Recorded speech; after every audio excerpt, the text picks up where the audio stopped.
आपने कभी पुलिस वाला बन के चालान काटा है? चालान तो हम लोग पास हो गए।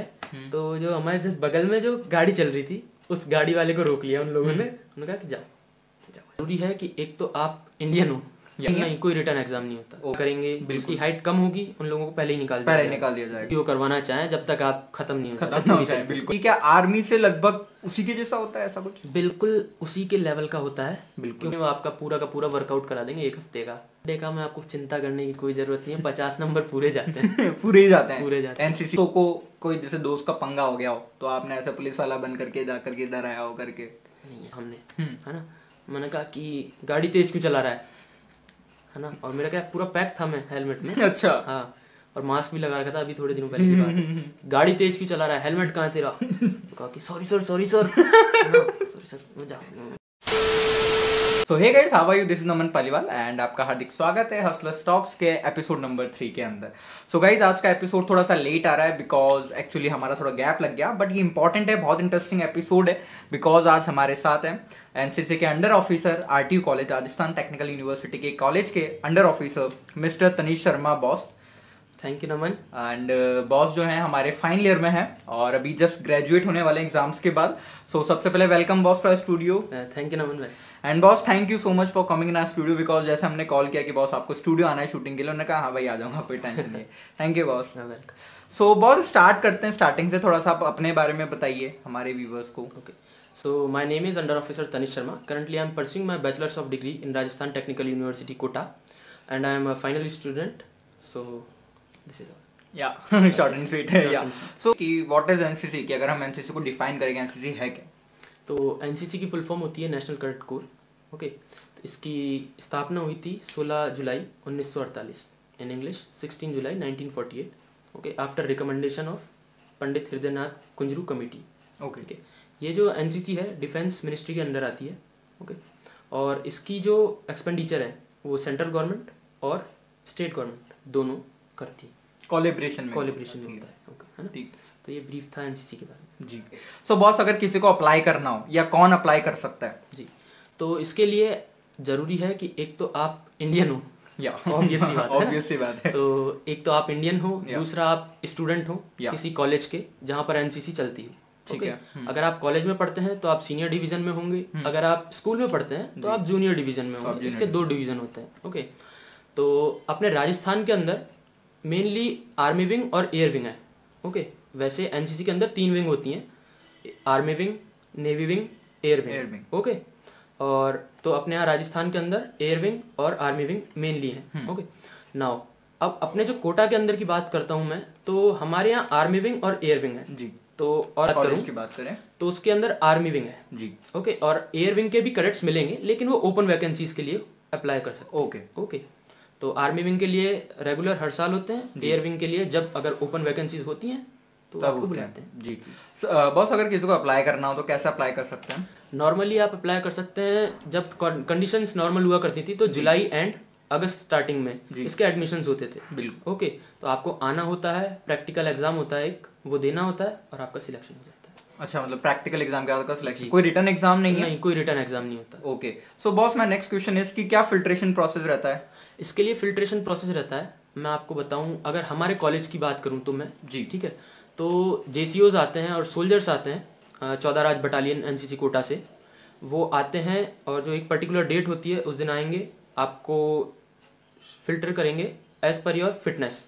ओके, लाइक पहले तो आपको हाइट वाइज खड़ा करेंगे, जिसकी हाइट कम होगी उन लोगों को पहले ही निकाल दिया जाएगा। ठीक है जी। उसके बाद जिन बच्चों की हाइट है उनके अंदर भी चेकिंग होगी, लाइक नॉकनीज हो गया। ओके, आपके हाथ तो बैंड नहीं है वो हो गया।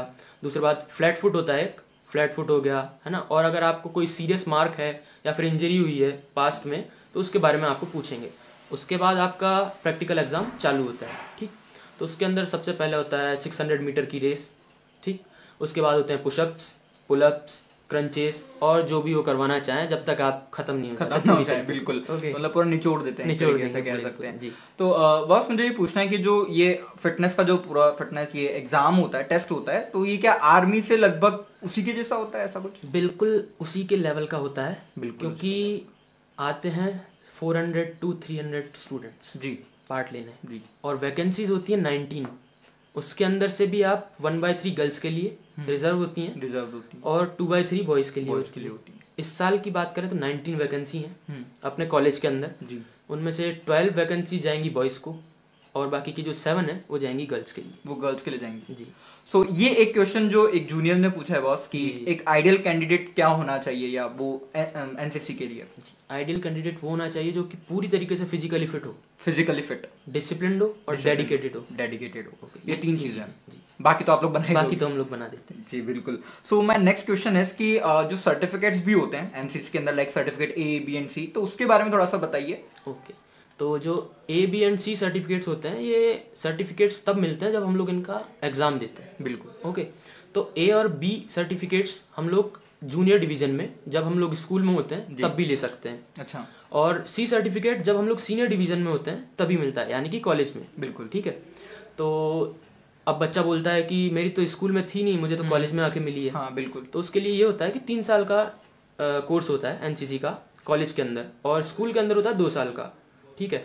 तो जो फर्स्ट ईयर होता है कॉलेज के अंदर एनसीसी का, उसके अंदर आपका A सर्टिफिकेट के लिए एग्जाम नहीं होता है। अच्छा। डायरेक्ट B सर्टिफिकेट के लिए एग्जाम होता है। ओके। तो यहाँ पर A सर्टिफिकेट नहीं मिलता है कॉलेज के अंदर, डायरेक्ट B सर्टिफिकेट से आपकी शुरुआत होती है। शुरुआत ही B सर्टिफिकेट से होती है जी।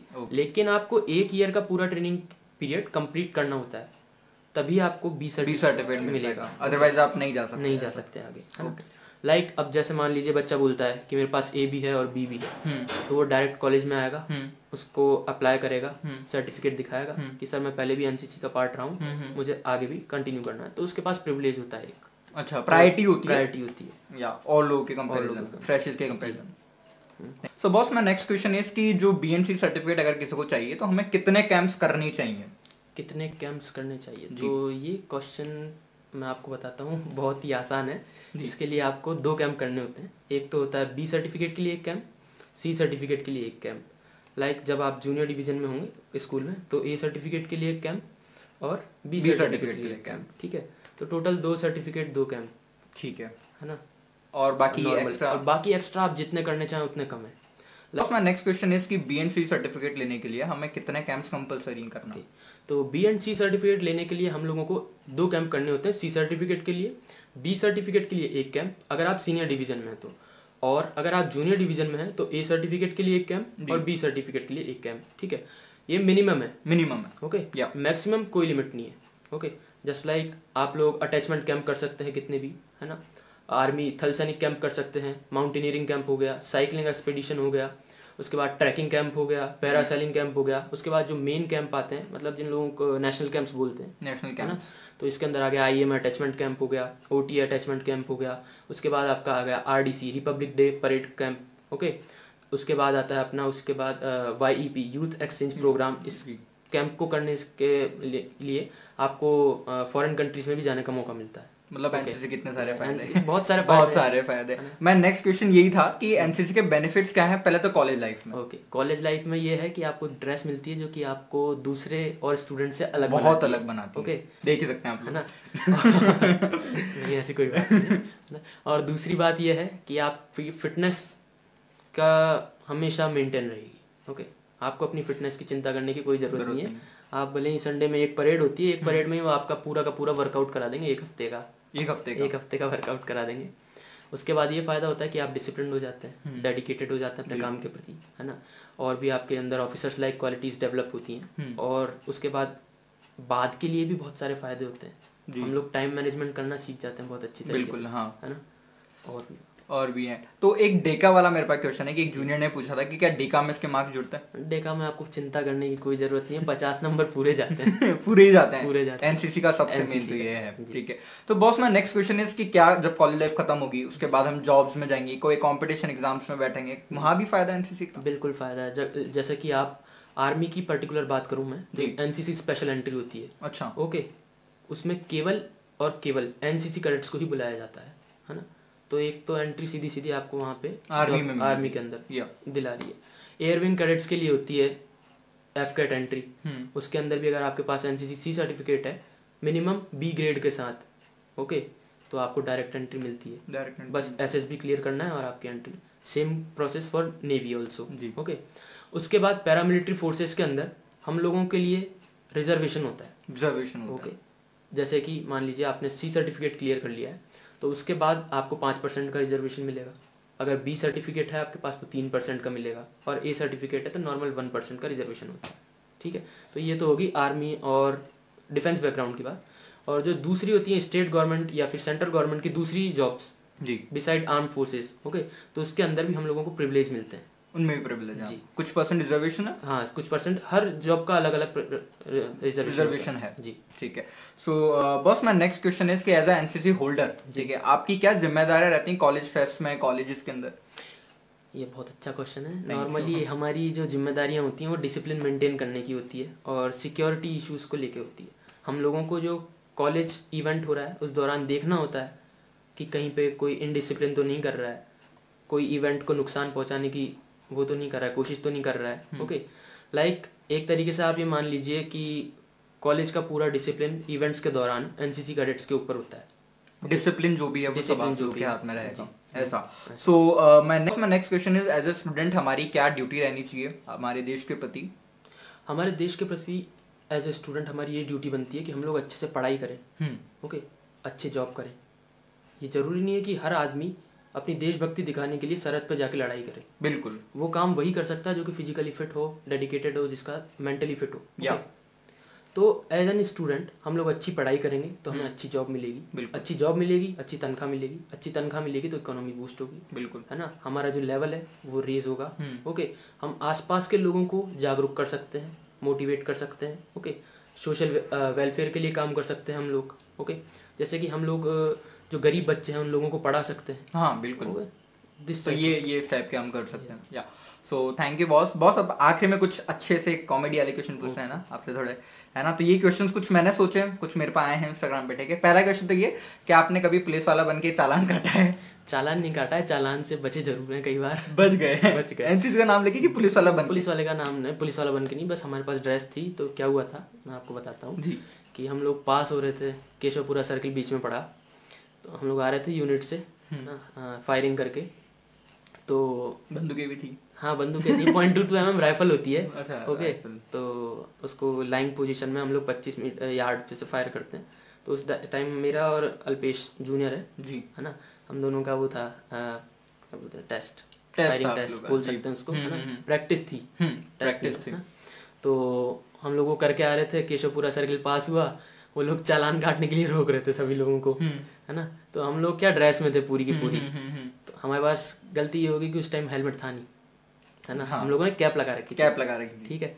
तो हम लोग पास हो गए, तो जो हमारे जस्ट बगल में जो गाड़ी चल रही थी उस गाड़ी वाले को रोक लिया उन लोगों ने। उन्होंने कहा कि जाओ बंदूक बंदूक नहीं, बंदूक वहीं पे जमा हो जाती है। अच्छा, बंदूक में जमा वहीं रहती है बंदूक, बट आपकी ड्रेस की वजह से, हमारी ड्रेस की वजह से उन्होंने कहा जाओ। ये चीज की है। क्या आपने कभी ऐसे मतलब दोस्तों को, कोई जैसे दोस्त का पंगा हो गया हो तो आपने ऐसे पुलिस वाला बन करके जा करके डराया हो करके, तुम्हें भर्ती कर दूंगा? नहीं, ऐसा नहीं करा, लेकिन कुछ नहीं किया। ऐसा खुराफाती ये जूनियर निकालते हैं ऐसे क्वेश्चन इंस्टाग्राम पे। इसकी एक और स्टोरी है। हम लोग अभी आ रहे थे थोड़े दिनों पहले, हमारा कैंप था, फोटो देखा मैंने। तो उस टाइम पे क्या हुआ था कि यूनिट में ही था वो भी कोइंसिडेंटली, तो मैं था और ईशान था और एक और था, ट्रिपलिंग कर रहे थे हम लोग गाड़ी पे। तो वहाँ से आ रहे थे, एरोड्राम सर्किल के सामने से हमारी गाड़ी जा रही थी, मुझे एकदम से मेरा वो दिखा, मामा का लड़का, मेरा कजिन दिखा, है ना। तो वो स्कूटी पे था, हेलमेट नहीं था उसके पास, हमारे पास हेलमेट था। इस बार हेलमेट था हमारे पास, है ना। तो हम लोग जा रहे थे, वो भी जा रहा था, वो उसने थोड़ी सी तेज कर दी, मैंने उसके पीछे लगाई गाड़ी, उसने थोड़ी सी तेज कर दी, थोड़ा सा और आगे गया, मैंने भी थोड़ी सी और आगे ले ली। एट लास्ट में जाके वो लोग हमें मिला एरोड्राम के जस्ट सामने, है ना।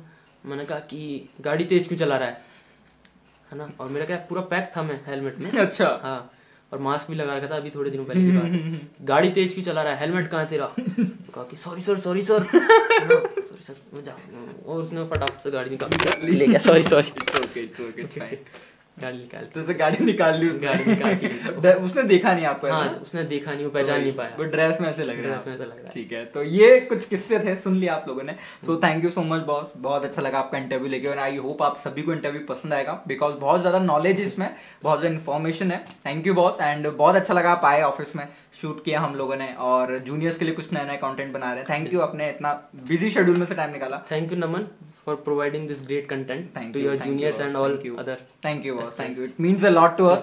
And guys आप लोग भी लाइक कर दें, शेयर कर दें, सब्सक्राइब कर दें, बिकॉज ये इन्फॉर्मेटिव कंटेंट था, तो इसको शेयर भी करें सभी एनसीसी के साथ, जो भी एस्पायरेंट्स उनके साथ. So thank you guys and have a nice day. Good bye. जय हिंद.